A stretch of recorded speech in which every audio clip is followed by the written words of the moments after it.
Welcome to the Science of Success, the #1 evidence-based growth podcast on the internet, bringing the world's top experts right to you. Introducing your hosts, Matt Bodner and Austin Fable. Welcome to the Science of Success, the #1 evidence-based growth podcast on the internet, with more than 5 million downloads and listeners in over 100 countries. If you don't find some of your beliefs challenged by this episode, you weren't listening hard enough. Our guest, Dr. Michael Shermer, defends Holocaust deniers, debunks anti-vaxxers, and much more in a sweeping conversation that hits at the heart of some of the most controversial and polarizing issues of our time. How do we search for truth in a world full of noise? How do we uphold free speech and freedom of inquiry during that quest? How do we wrestle with some of the biggest and toughest issues we face as a society today? We talk about all that and much more in this interview with Michael. Are you a fan of the show, and have you been enjoying the content that we put together for you? If you have, I would love it if you signed up for our email list.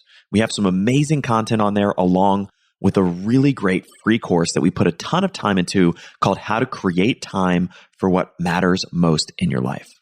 If that sounds exciting and interesting, and you want a bunch of other free goodies and giveaways along with that, just go to successpodcast.com. You can sign up right on the homepage. That's successpodcast.com. Or if you're on your phone right now, all you have to do is text the word SMARTER, that's SMARTER, to the number 44222. In our previous episode, we brought back author Charles Duhigg to share the secrets and the science of building better habits. Be sure to check out that episode. Now, for our interview with Michael. Dr. Michael Shermer is an author, the founding publisher of Skeptic Magazine, a monthly columnist for Scientific American, a regular contributor to Time.com, and a presidential fellow at Chapman University. His new book is Giving the Devil His Due, a defense of free speech and open inquiry in politics, culture, and science. He's also the author of The Believing Brain, From Ghosts and Gods to Politics and Conspiracies, and many other works. His 2 TED Talks, seen by millions, were voted in the top 100 of more than 1,000 TED Talks, and he's been featured on media outlets around the globe. Michael, welcome to the Science of Success. Oh, thanks for having me. Well, we're very excited to have you on here today, and some of the themes and ideas you talk about in your new book, I think, are really important. And you open the book with a question, which I want to start with now, which is, who is the devil? And what is his due? Right. Yeah. So Giving the Devil His Due comes from that play and movie, The A Man for All Seasons, in which the argument is made that, we have to censor speech and control people's lives and have to change the laws for that. And then the rebuttal is, yeah, but what happens when you're the person who's being challenged and the laws are all cut down that would normally protect you? Now you're in the minority position and you have no defense. So we have to give the devil his due for our own safety's sake. So the devil is whoever you disagree with, whoever is you're in opposition to, whatever it is, politically, religiously, whatever your ideology or beliefs are. And it's kind of counterintuitive historically. The force of big agencies and governments and institutions to silence people has always been there. It's just natural to want to keep power, get into power, keep power, and squelch anybody who challenges you. And in a modern society, that's largely done through rhetoric, through language, through speeches, through protests. And it's natural for governments to want to do that. So the founders of the country, outlined exactly why you have to have a free press and the freedom to assemble and protest and free speech for individuals to say whatever they want. It's the only thing the fact that they even had to write it down tells you that that's not natural. And even today, the so-called cancel culture, it's just natural for people to want to silence those who are not going along with what you think is the right program to institute better race relations or gender relations or a more just and fair society and so on. And so we have to kind of remind ourselves of this all the time. So the book, it's a collection of essays over the years, mainly focused on those and related themes. And then I gave some examples of why this is important. And like, for example, I even defended David Irving, the famous Holocaust denier, who I'd written a whole book about Holocaust denial called Denying History. And so I knew him and had interviewed him for the book. And, I pretty much debunked all of his claims. So I think he has really nothing useful to say that has any semblance of reality when it comes to the Holocaust, right? And yet, when he showed up in Austria to give a speech, he was arrested at the airport.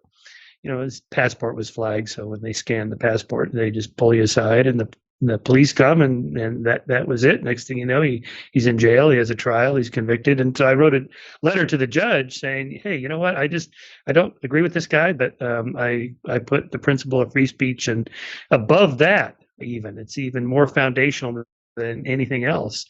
And that, essentially he was arrested for a thought crime. He hadn't even spoken yet. He was just thinking about giving a speech and he got arrested. That's pretty draconian. And the fact is, for your listeners who are not familiar with this, Holocaust denial is illegal in quite a few countries in Europe, New Zealand, Australia, Canada, even in Canada, where hate speech laws are pretty strict. And so denying the Holocaust is under that rubric that it could incite violence against Jewish people. Therefore, it's hate speech. Therefore, it should be censored. And we don't go along with that, at least legally in the United States, and for good reason, because, who's to decide what's Holocaust denial? I mean, if Irving says, well, it was only like 1 million Jews who died, not 6 million. Well, is that denial? A million's still a lot. What if he said it was 100,000? Where do you draw the line? What if one historian says it was 5.1 million and another one says it's 6.2 million?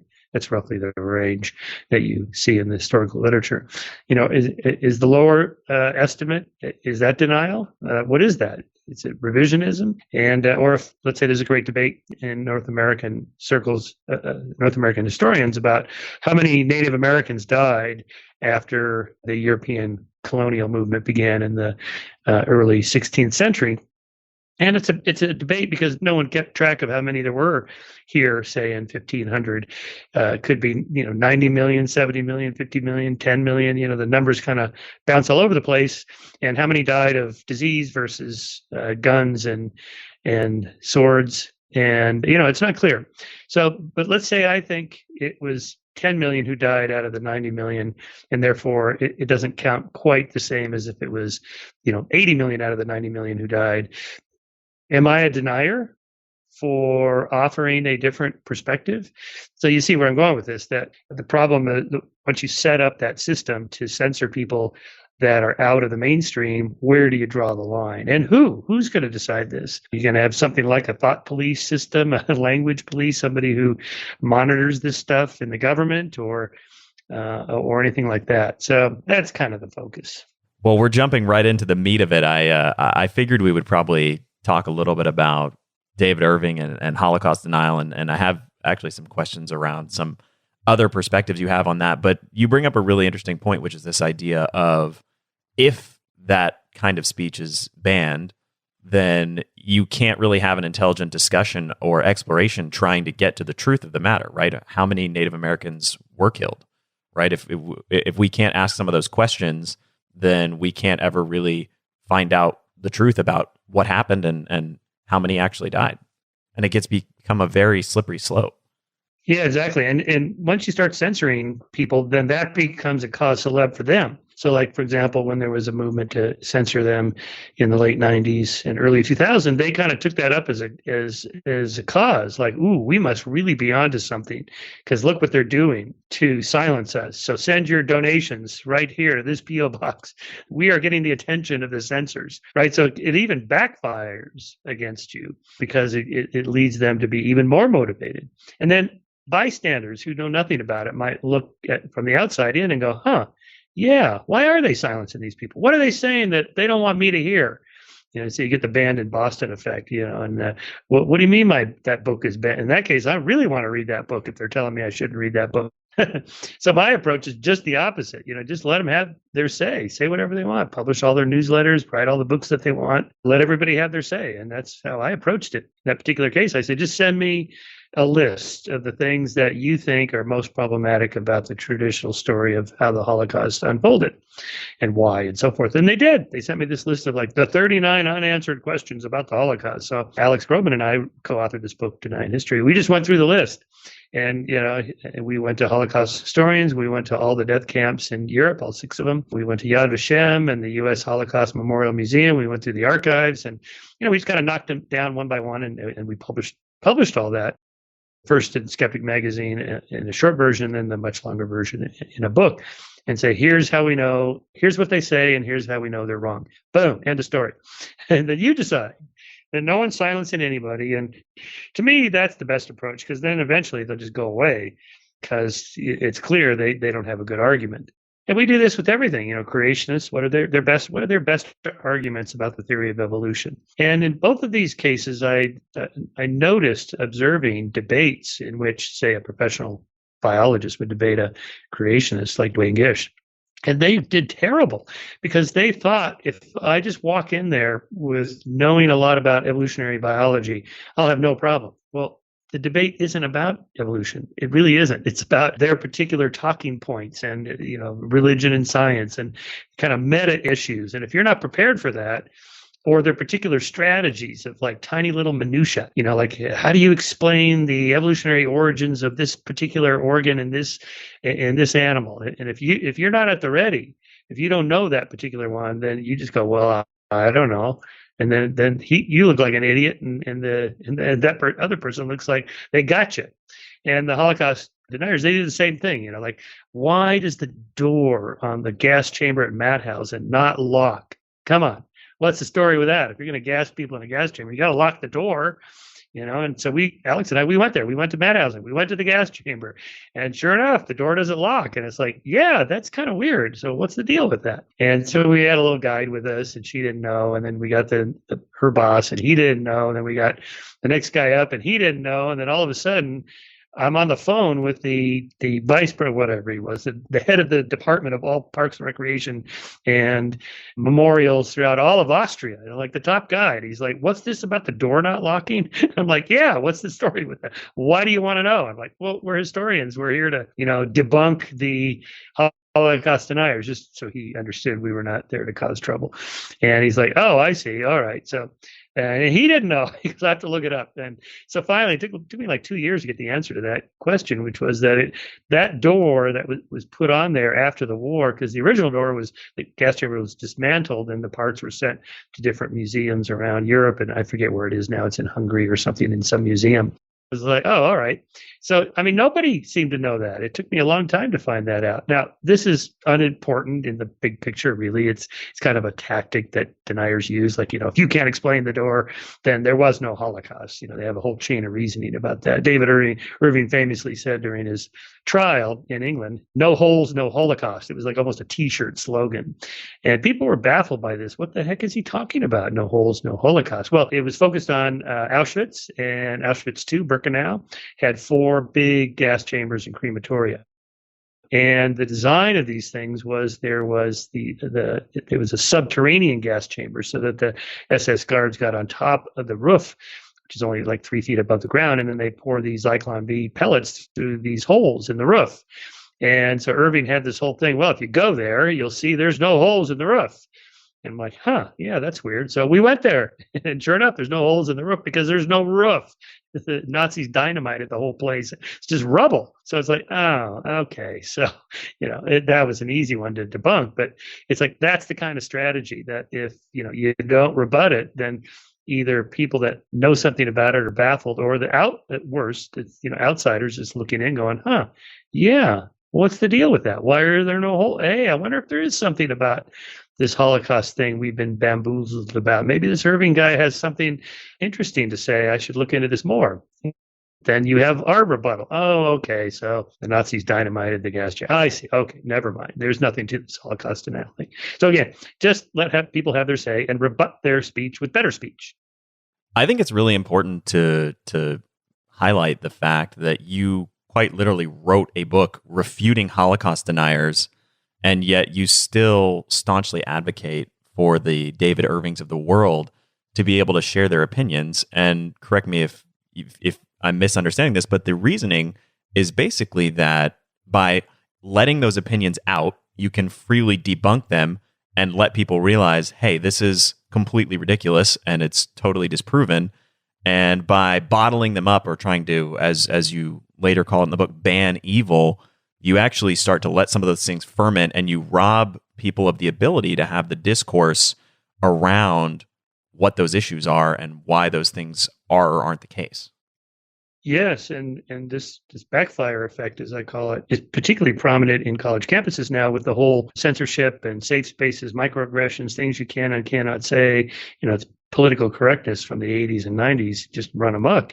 And this is mainly related to race and gender issues. People that are not in the academy, they kind of watching this clips on Fox News pretty much every night about campus craziness. And, they think, yeah, what's the story with that? What's the deal? Why can't we talk about gender? Why can't we talk about these race issues? And on campuses, everybody knows there's certain things you just cannot talk about. There's a lot of self-censorship. This is a big concern that a lot of us have.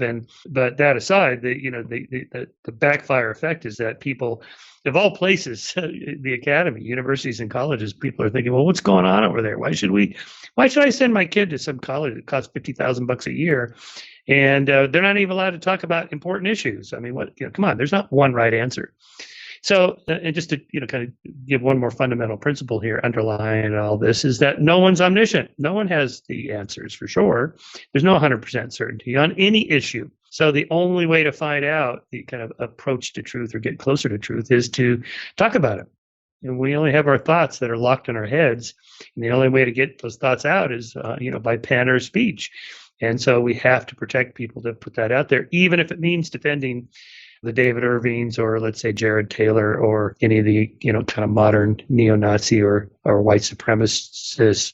Let them have their say and just show, well, why is it that they're wrong? I mean, if somebody says, well, blacks score lower on IQ tests than whites and whites score lower than Asians. Okay, well, why is that? Well, it's obvious. It's just pure culture, 100% culture. The tests are biased. Well, yes, that's one hypothesis, and there's some evidence for that. But there's other arguments that are made, of which you're not even really allowed to talk about on college campuses. And that only makes people think, yeah, I bet there is something else, and that's why they don't want to let us talk about it.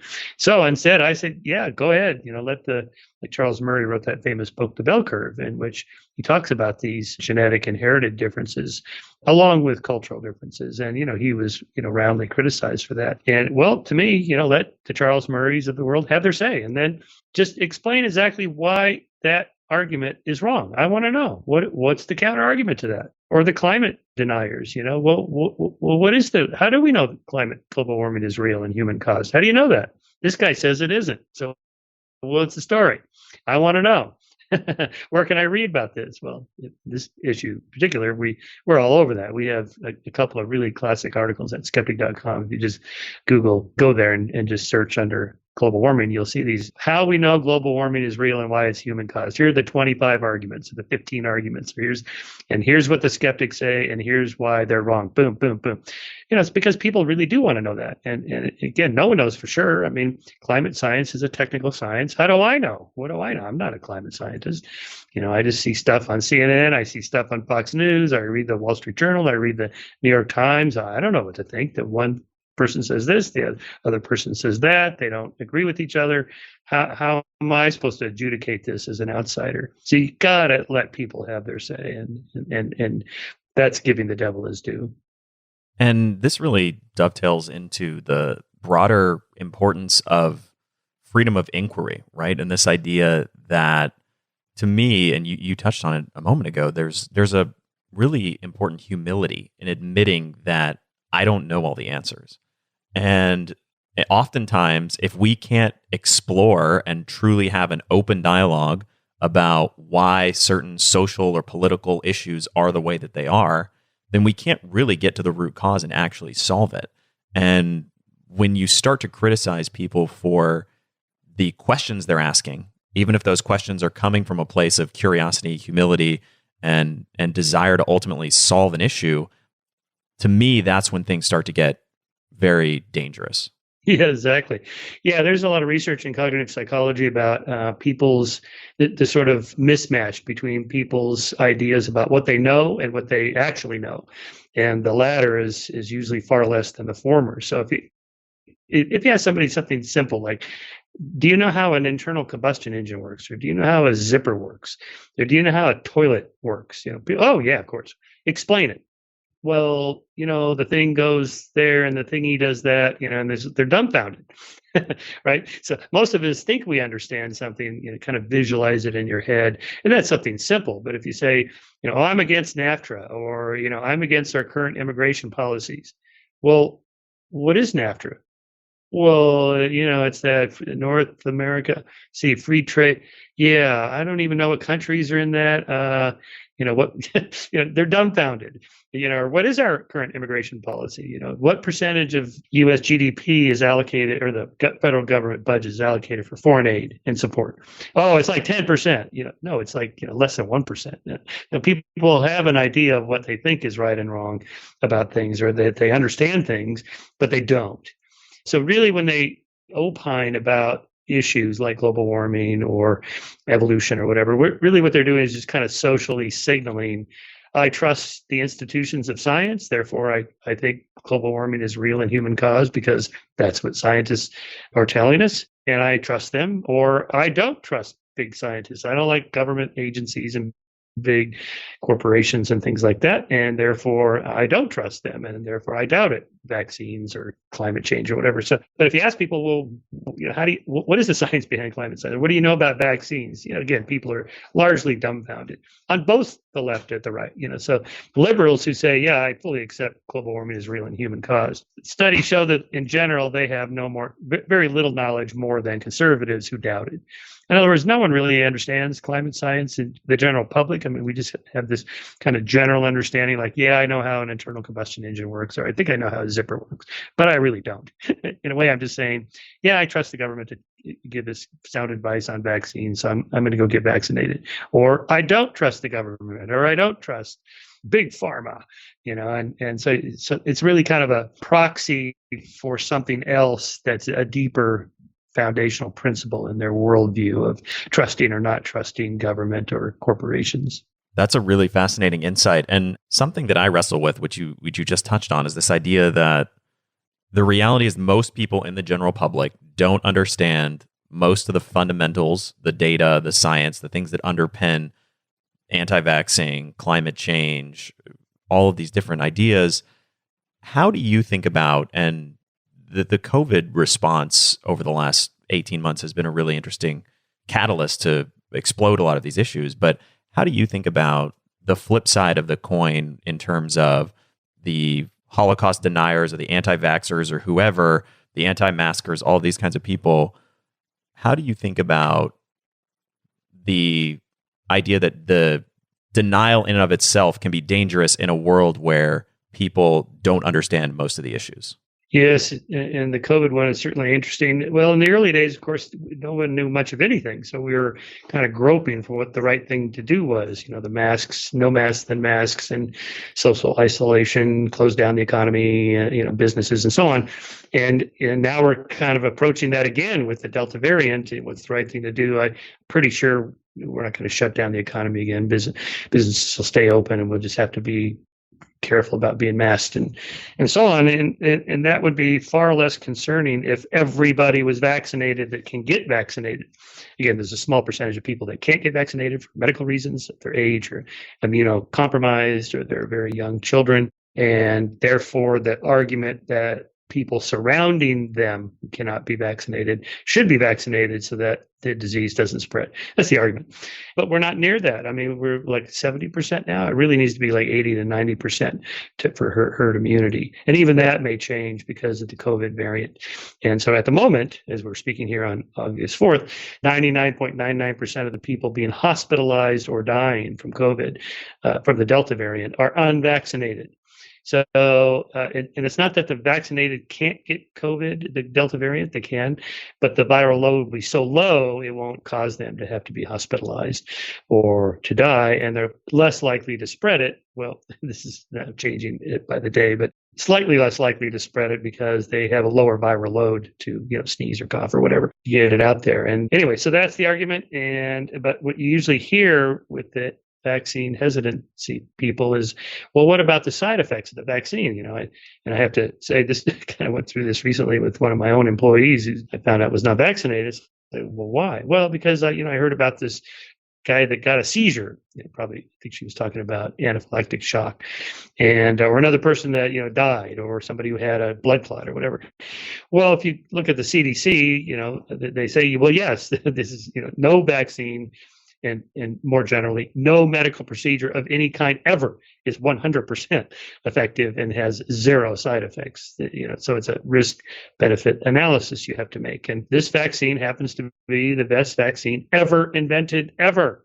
It's incredible, a form of technology that's not injecting your body with a portion of the SARS-CoV-2 virus. You're not getting any of the virus. It's a genetically modified system, and yet nevertheless there's some slight side effects. So with the anaphylactic shock, for example, when you get your vaccine, they have you sit there for 15 minutes. You would know within 10 minutes if you're having a reaction or not. And I had, when I got mine, they asked me if I've ever had that. I said yes. I had a bee sting like 5 years ago when I was out on a bike ride, and I swelled up, and I practically blacked out. It was a concern. My wife had to take me to the ER and so on. And they're like, okay, well, you just sit here for half an hour just to make sure. I was like, okay, and I had no reaction. Okay, so in other words, even the side effects, we know about them, and we can deal with them. And so, but even with that, compare that to the 600,000 dead. What about the person that was on the news last night, 2 nights ago? 31-year-old guy has a wife and a 6-year-old son. He's in the hospital dying from COVID. I think he may pull out, but he could barely breathe, barely talk. And while he was talking, he said, "I didn't get vaccinated because we're a strong conservative family." It's like, oh my God, this is the kind of thing that's what I'm talking about with proxy truths. It's a stand-in for something else. I'm not getting vaccinated because why? Well, because conservatives don't do that. What? I mean, where are you getting this? First of all, every one of the Fox News hosts are all vaccinated. They're all socially isolated. They live in gated communities. The kids go to private schools. I mean, come on. It's like, that's not a conservative value, but that's the impression people are getting.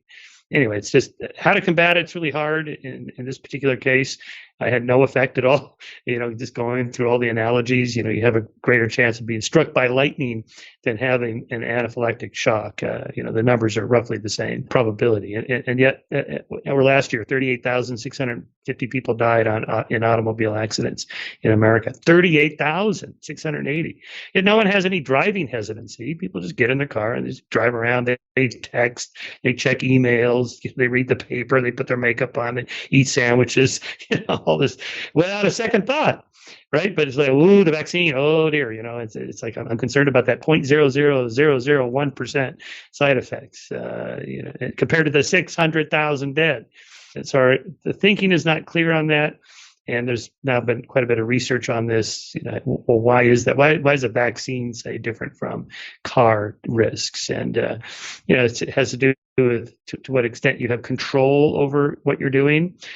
And the vaccine, as well as the virus, is invisible. You can't see it. They just stick it in your body, and you just hope for the best. It feels like voodoo or witchcraft, or it feels something paranormal, supernatural, spooky, evil. And, that goes back to the 19th century original anti-vaxxers, when the vaccines were until recently, just a piece of the actual virus that causes you sick, and it makes you slightly ill, and then your body builds up immunity so that when you get the real disease, it can fight it off. That was a kind of an overly simplified argument for vaccines. But this so you understand why people might go, ooh, you're going to inject me with some of that bad stuff? It'd be almost like saying, well, here's a little nuclear radiation now, such that when the nuclear plant nearby melts down, you'll be protected from that. No one's going to go for that. It's like, I don't want to get a little bit of nuclear radiation. It probably has something to do with that and lack of control, and shaming people. Like, don't you feel a sense of moral obligation to protect your family? Kind of a common response to that 31-year-old man. Isn't the conservative family values thing to do is to protect your family and yourself from dying? But But studies show that shaming people like that makes it even worse. They're even less likely to get vaccinated. So I really don't know what to do other than here's the facts.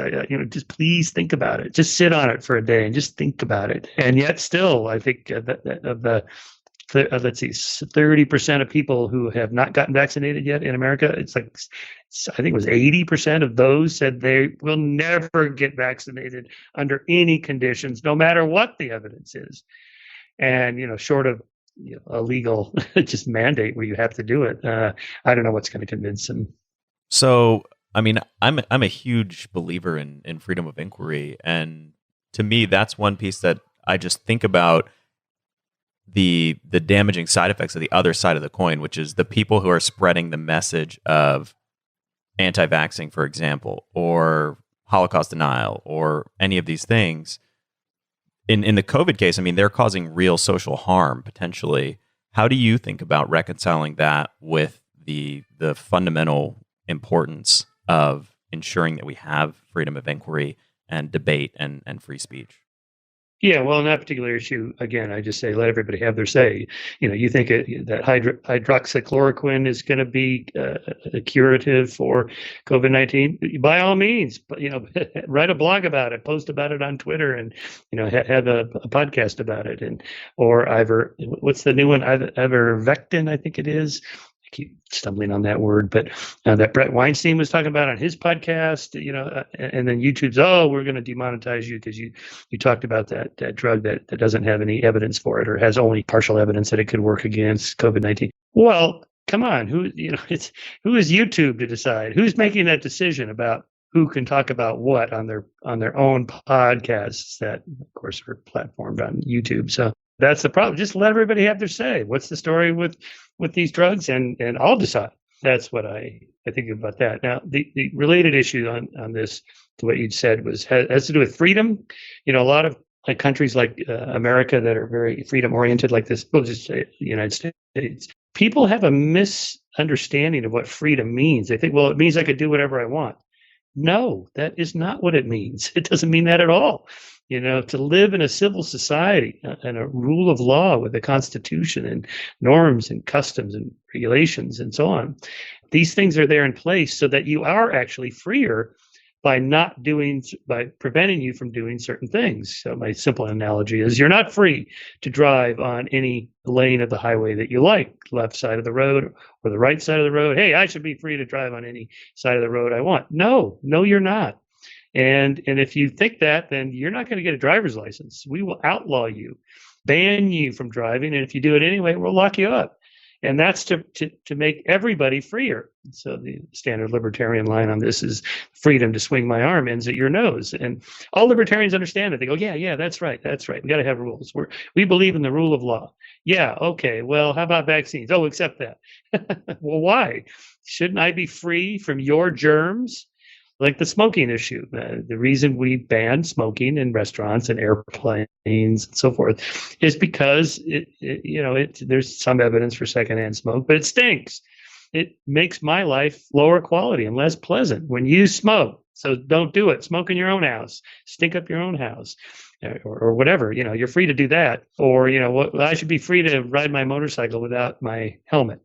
Yeah, but when you crash and bust your head open and you don't die, then I got to pay for it through healthcare, through higher premiums and through taxes and so on. So it affects me, so these unintended consequences of your allegedly free behavior any more than, we don't allow the fossil fuel burning coal plant to just dump the waste down the river that I get my water out of. Nobody thinks that's all right.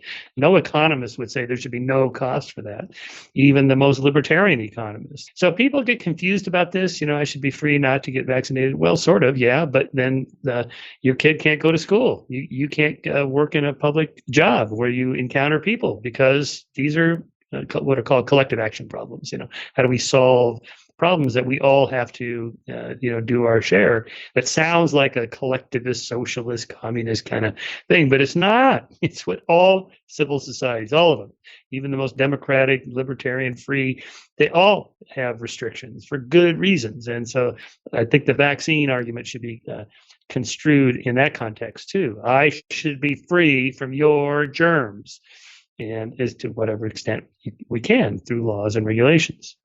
How do you think about the other side of the coin, which is the second piece of this, and you touched on it earlier as well, this idea that most people don't understand a lot of the fundamentals that underpin a lot of these big decisions, right? If I'm a member of the general public and I don't have the time, energy, inclination to research about whether or not I should get a vaccine, or whether or not this race or gender issue is really important and kind of where it comes from, how do you think about how we can help provide those people with the tools, the abilities, the resources, et cetera, to form thoughtful opinions about things and sift through the deniers out there? Yeah, this is a hard one. And so, we have fact-checking sites, and the idea that media sources have fact checkers.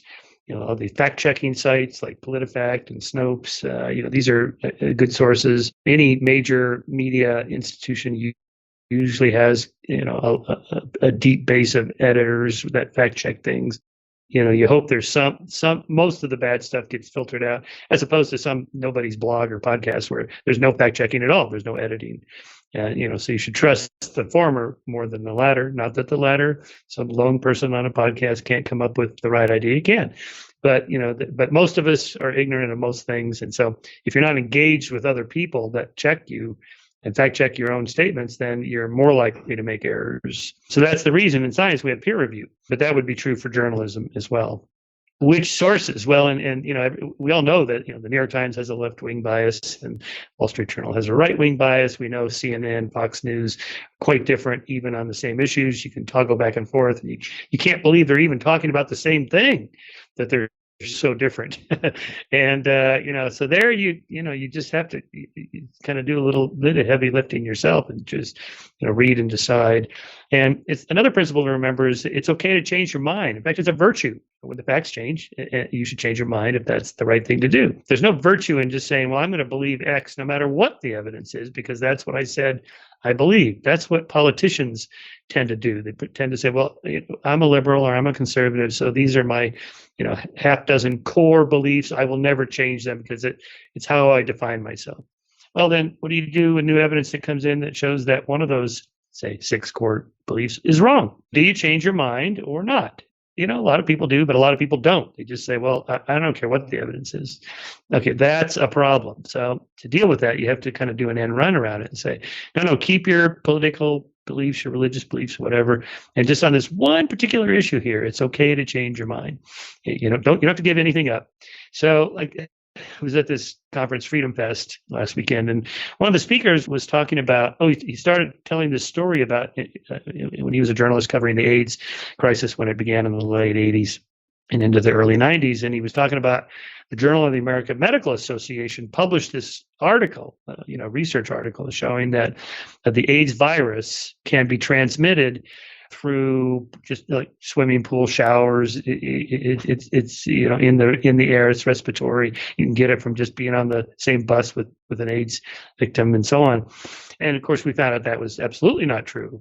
It's a blood transmission and a bodily fluid transmission through sex and so on, and blood transfusions. But this guy, the reason for telling the story is a guy then pauses and says, and guess who the author of that article was? None other than Anthony Fauci.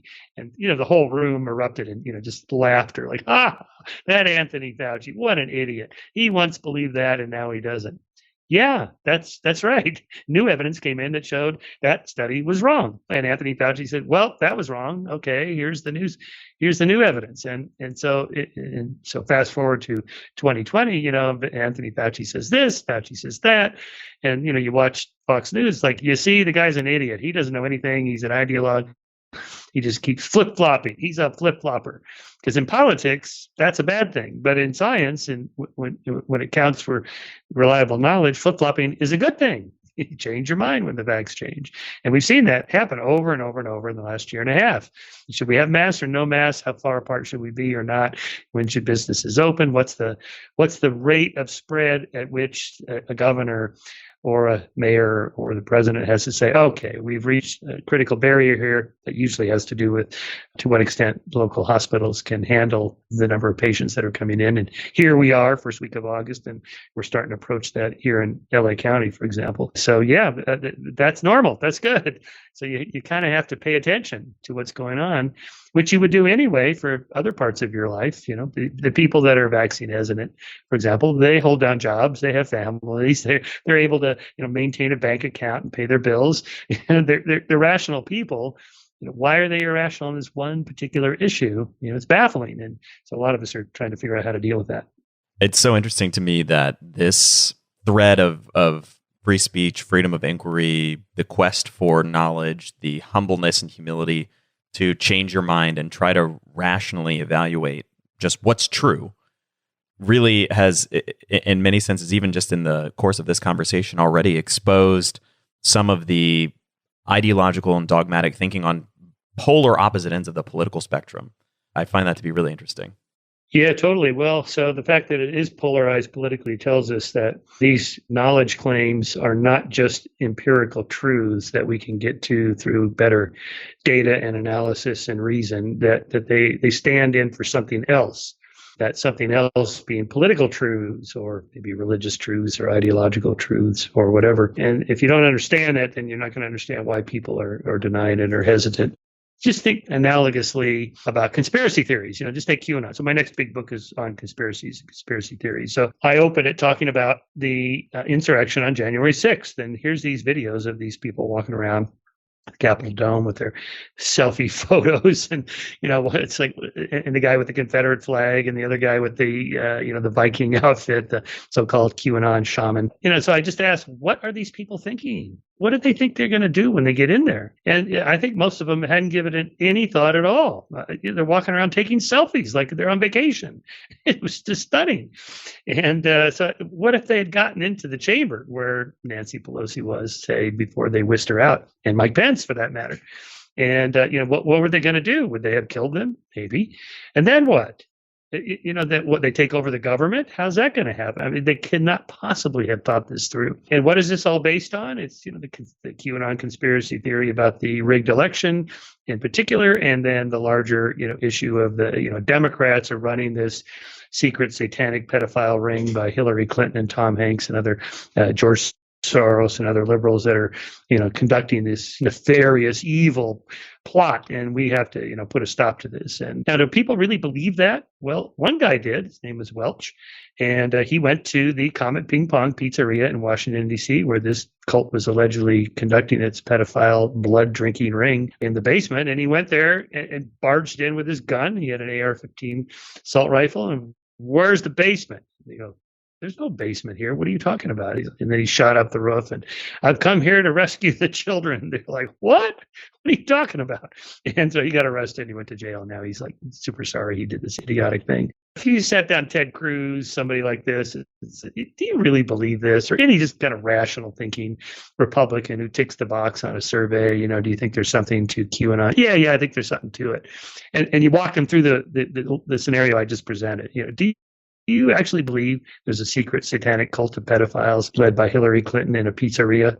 You know, they would have to say, well, no, of course not. But so what are they saying when they say, I believe this? You know, my theory is that it's a proxy for something else, that I don't trust Democrats. I don't trust, you know, government agencies, especially run by Democrats. You know, that Hillary, you know, she lied about other things, and that just Benghazi. Remember the Clintons back in the 90s with the white water scandal, and Vince Foster wasn't he murdered by the Clintons, and or Jeffrey Epstein, you know, so this is where the pedophile thing comes. You know, Jeffrey Epstein famously liked teenage girls, underage teenage girls. Well, these weren't children, these weren't like 6-year-olds, these were like 15-year-olds, right? So but from there you can just go, well, yeah, Clinton was on Jeffrey Epstein's jet in that island, therefore the Clintons, and they were underage girls, so that's pedophilia, therefore the Clintons are involved in a pedophile ring. You know, that's kind of the logic of where they get to that. And so even if you can say, well, there's Clinton was never convicted of murdering Vince Foster. He wasn't murdered.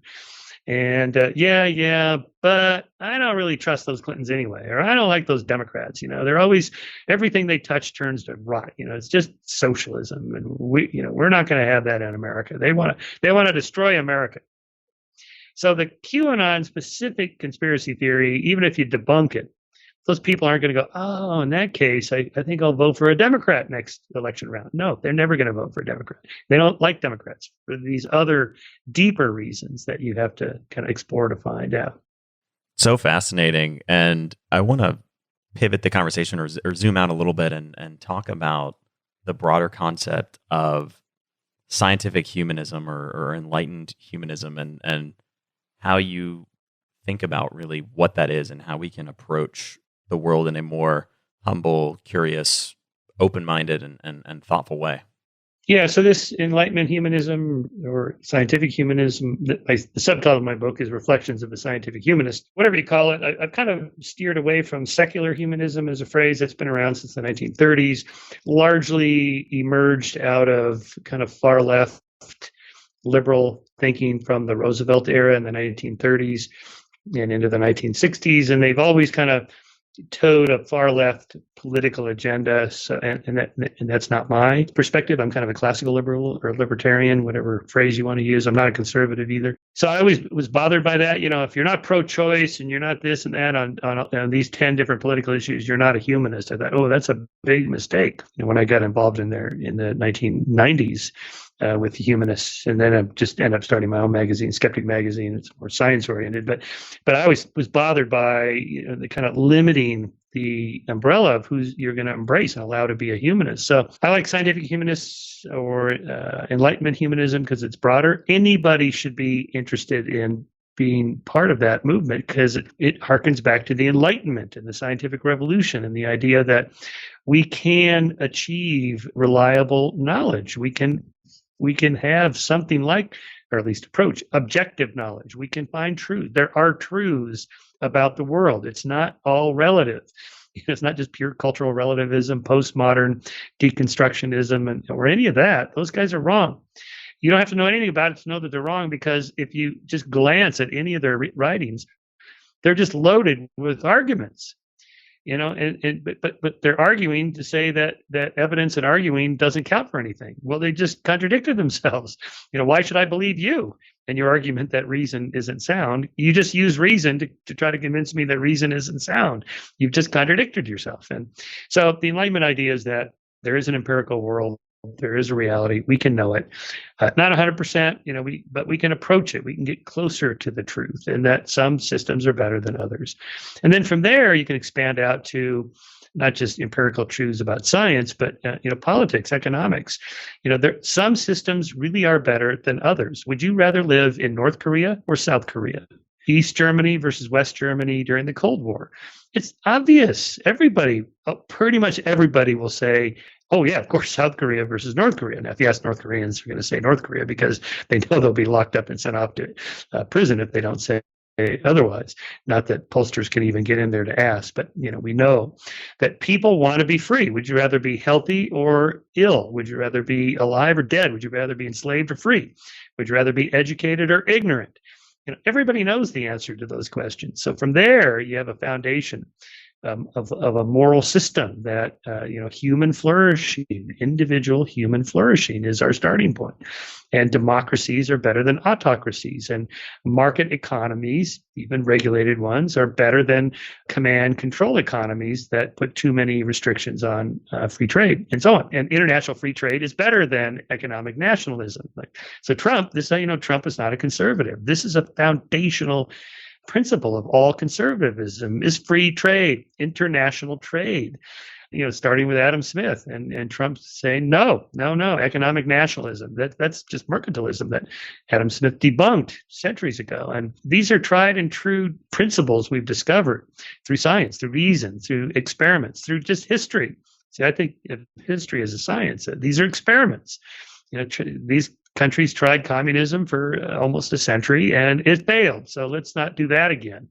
Or nationalism, that led to First World War and the Second World War, nationalism. Let's not do that again. That was a bad idea. Let's jettison that idea and do something else.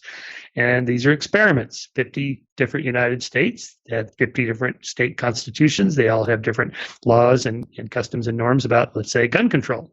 Well, you can look at the outcomes and control for different variables. And so this is what social scientists do. You can say, well, look, this one leads to more gun violence. This one leads to less gun violence. Let's do the latter because we agree gun violence is not good. Now, that particular issue, again, is fraught because of these moral foundational principles that underlie it. I've met many conservatives and libertarians that say, I don't care how many people die of gun violence. It's roughly the same as automobiles, about 35,000 a year, suicide, accidental, and homicide. And they say, I don't care if it was 350,000. I want my guns. So their freedom, Second Amendment, freedom to own guns trumps all, the kind of public health crisis of too many people dying from guns. Therefore, you have to do something else. You have to try to get on the same page with them. Don't you agree it would be better if fewer people died of guns? Well, yes, of course I agree with that. Or like with pro-lifers, I argue, that abortion, the issue is not really about abortion, because if you make it about abortion, they're not going to budge. But if you say, do you think it would be good if fewer women got pregnant that didn't want to have babies? Well, yes, because that would lead to fewer abortions, right? Because that's what an abortion is, the ending of an unwanted pregnancy. Okay, how can we do that? Look, here's some studies that show that women that are educated, women that have economic empowerment, women that have access to free or inexpensive birth control don't get pregnant as much, and therefore they have fewer abortions. So instead of saying let's ban abortion or let's legalize abortion, just let's see what we can do working together, all of us, to reduce the number of unwanted pregnancies. So my strategy is to do an end run around the moral issue, because people aren't going to budge on that. They're too stuck, particularly if they've ever spoken out publicly about it. They're just not going to change their mind. Cognitive dissonance is too powerful. Very insightful. And the idea you've touched on a couple times that I think is really important is this notion that a lot of times a stance on a particular public policy issue really is just a reflection of a much deeper moral underpinning that really in some cases may have very little to actually do with the having logically, rationally thought through the position, and more to do with a core component of someone's identity. And the corollary of that is this notion that we have to think about intellectually creative approaches that can, as you said, do an end run around that in some cases to try and get people to agree to social goods that may be in the benefit of everyone without getting tangled in a lot of the moral knots that we can so easily get tangled in. Yeah, that's right. So for like creationists, for example, who are they? Well, they tend to be mostly religious, Christian fundamentalists or evangelicals. All right, what is it that bothers them about the theory of evolution? Because most of them don't know anything about it. Most people don't know about evolutionary theory. They can't, the average Harvard undergraduate cannot explain how natural selection works, right? So it's a separate issue, and by the way, they tend to think it more Lamarckian, like, well, if the giraffe stretches its neck and then it passes on the longer neck to its offspring. No, that's not how it works. So the average person can't even get it right.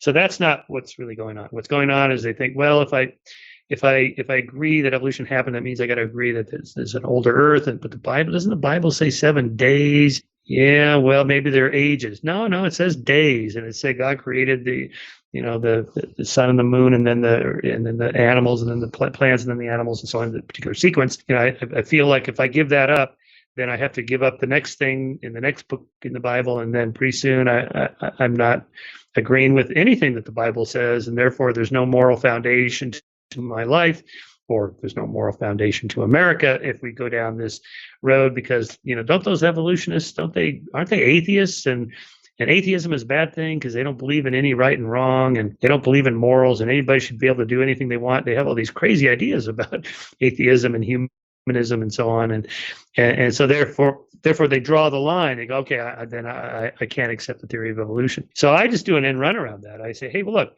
most religious people actually accept the theory of evolution. A lot of Protestants, most Catholics now believe it, since the Pope issued that encyclical in 1996 saying it's okay to accept the theory of evolution. It's true.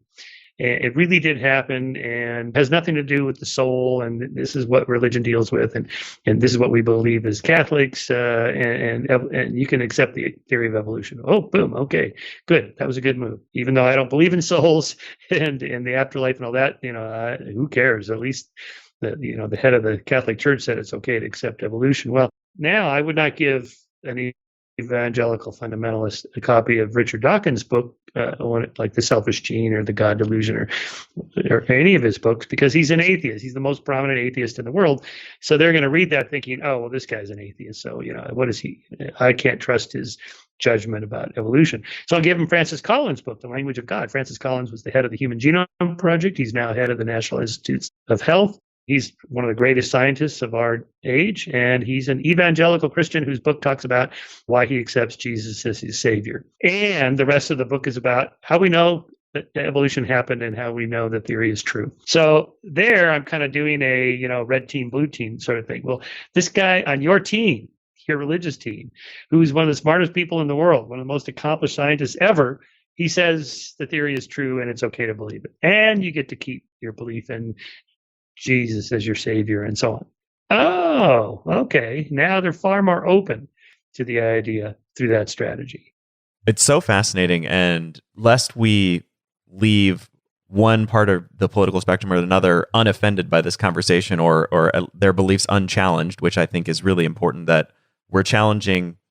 You should be challenging yourself constantly and updating your beliefs and being humble and intellectually curious, which is the whole point of this idea of free inquiry and free speech.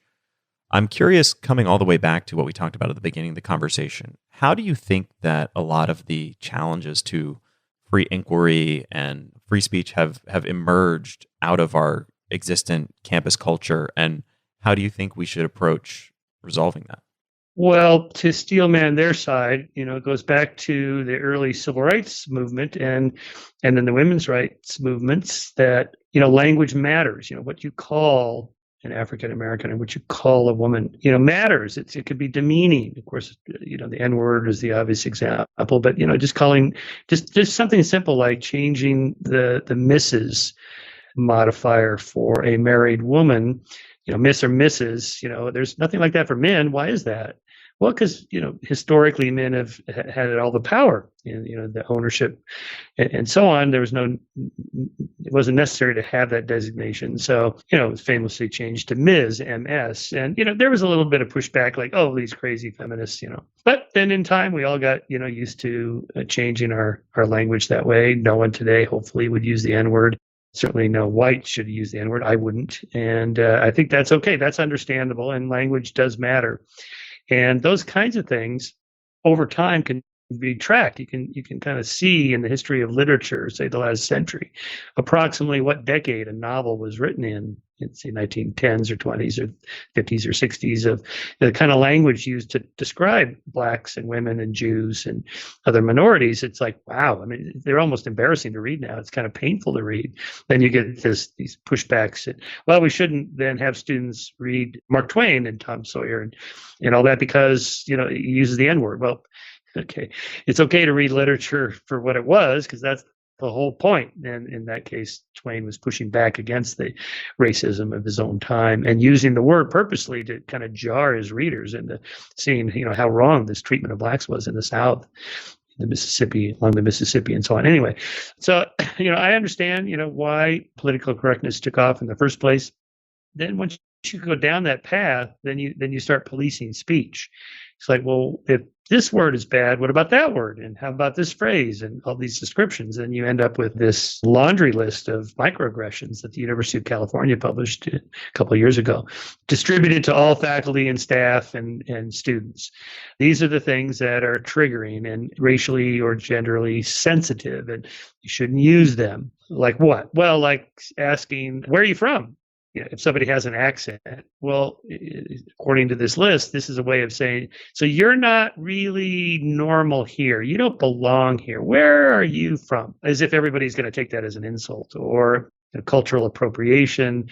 Taco Tuesday, there was a big row over that at Cal State Fullerton a few years ago, 2015, about white non-Hispanic students enjoying Mexican food. Well, if you've ever been to Southern California, you're not going to drive 10 feet without encountering Mexican food. It's one of the great cuisines of our time here. It's great. I love Mexican food. How is that culturally appropriating? That's culture. All of culture is appropriating. But you can kind of see how you say something like dressing up in blackface is offensive to blacks. Yeah, I get that. Absolutely. Well, so dressing up as in a Mexican sombrero or dressing up in a Native American costume with feathers, is that the same as blackface? I think it's not the same as blackface, but you can kind of see the reasoning, the chain of causal reasoning from one to the next. But the problem is then you go too far down the path and then no one wants to say or do anything. They're afraid, well, gosh, this is going to offend somebody somewhere. I better just keep my mouth shut. That's not good for culture, for a civil society, for a free society. The whole point of a free society is to be free to speak your mind. And even if you're offensive, well, okay, then, but that's okay. So it's slightly different, distinguishing between government censorship and then just the kind of customs or norms of silencing people. We're not really free to say anything you want. You're not going to tell your spouse or your best friend something horrible that you were just thought about them. That would just be being a jerk. It'd just be offensive. Just keep your mouth shut. From there, we all silence ourselves for good reason. It's better to live in a polite society where you don't say nasty things. So we all do that anyway. But what we're really talking about here is, the silencing of people's opinions on ideas that matter: immigration, abortion, foreign wars, and racial issues, gender issues. Should trans women, that is men that male to female trans, should they be allowed to compete in Olympic sports? Well, there was a big story in paper this morning about the weightlifter, the trans woman who was a man weightlifter. Well, she ended up failing in her 3 attempts at getting this huge weight over her head. So no big deal. She didn't take anybody's medal away from them. That was a woman that was not originally a man. And so on. So it wasn't an issue, but someday it's going to be an issue, when this has already happened in some track and field events where a trans woman who was a man, just out sprints these women. They're just competing for second and third place. And the fourth place person isn't going to be on the podium because of that. Well, here you have conflicting rights: the rights of trans to be free to do what they want in society, and the rights of women to not have to compete against men because of the physical difference. So how do you resolve that conflicting rights issue? You talk about it. You have a national conversation. You present all the arguments on both sides. But unfortunately, that's another one of those sensitive ones. Wherever I comment on this on Twitter, I get just hammered. I just get a heap of hate on my shoulders for being, a transphobe. I'm not a transphobe, and I won't put up with you calling me that. I'm not. And if you're not mature enough to recognize that conflicting rights happen all the time, the rights of the fetus to live, the right of the woman to choose her own reproductive strategies and choices and so on, that those are conflicting rights. We have to make a decision. What's your best argument? You can't just say, well, that's just anti-woman to say you believe in the rights of the fetus. No, it's not.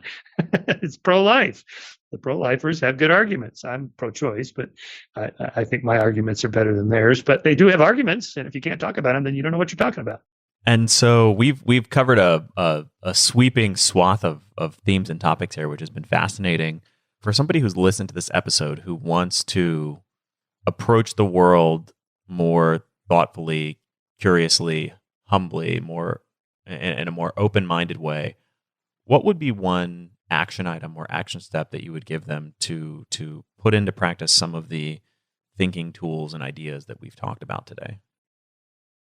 Well, the best thing is try to understand where somebody's coming from. Just ask a lot of thoughtful questions. Don't ask questions in a leading way, like you're trying to catch them on something and then go, "Ha, I got you." No, just curious. Like, well, why is it you believe that? Why are you vaccine hesitant? What's your concern? In a genuinely curious way. Look at people in the eyes. Listen, nod, like you're paying attention. A lot of conversations, people are just nodding, but they're not even listening. They're just waiting for their moment to jump in and make their argument. That's not conducive to good conversation. You got to listen to what the other person says and then steel man their position instead of straw manning it, where you convey what you think they're saying in a way that's obviously wrong and you can easily debunk it. Usually that's not what they believe. So if you say, let me see if I understand you correctly. Are you arguing? And then you state it in your own words. Usually they'll go, well, no, not quite. Here's actually what I'm arguing.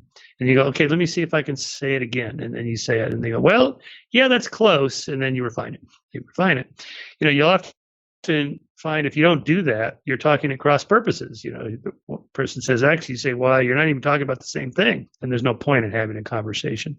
So that's a super important thing. And leave emotions out of it. Don't get all heated up, though it's hard to do on some of these issues. And don't call somebody Hitler. This is actually called, instead of ad hominem, ad Hitlerum. The moment you say, well, that's what Hitler would, or that's a Nazi position. The conversation's over. No one's going to listen to you. You just can't do that. Or don't tell somebody their ideas are crazy or delusional. I mean, I've done this. You've lost your mind. Okay, well, the moment I say that, I've lost the conversation. So you have to watch out for that. Some really good insights, and there's so much more we could have dug into as well. I really like the idea you touched on briefly around this idea of human flourishing being one of the underpinnings of a moral framework that we can use to build a culture and this concept of being an enlightened humanist. But there's so many avenues we could continue to explore here. But Michael, I really appreciate you coming on the show, digging into some very thorny issues and sharing your insights. You're welcome. And thanks for having me on, Matt. I appreciate that. Good conversation. Thank you so much for listening to The Science of Success. We created this show to help you, our listeners, master evidence-based growth. I love hearing from listeners. If you want to reach out, share your story, or just say hi, shoot me an email. My email is matt@successpodcast.com. That's matt@successpodcast.com. I'd love to hear from you, and I read and respond to every single listener email. I'm going to give you 3 reasons why you should sign up for our email list today by going to successpodcast.com, signing up right on the homepage. There's some incredible stuff that's only available to those on the email list, so be sure to sign up, including an exclusive curated weekly email from us called Mindset Monday, which is short, simple, filled with articles, stories, things that we found interesting and fascinating in the world of evidence-based growth in the last week. Next, you're getting an exclusive chance to shape the show, including voting on guests, submitting your own personal questions that we'll ask guests on air, and much more. Lastly, you're going to get a free guide we created based on listener demand, our most popular guide, which is called How to Organize and Remember Everything. You can get it completely for free, along with another surprise bonus guide by signing up and joining the email list today. Again, you can do that at successpodcast.com, sign up right at the homepage, or if you're on the go, just text the word SMARTER, SMARTER, to the number 44222. Remember, the greatest compliment you can give us is a referral to a friend, either live or online. If you enjoyed this episode, please leave us an awesome review and subscribe on iTunes, because that helps boost the algorithm, that helps us move up the iTunes rankings and helps more people discover the science of success. Don't forget, if you want to get all the incredible information we talk about in the show, links, transcripts, everything we discuss, and much more, be sure to check out our show notes. You can get those at successpodcast.com. Just hit the show notes button right at the top. Thanks again, and we'll see you on the next episode of The Science of Success.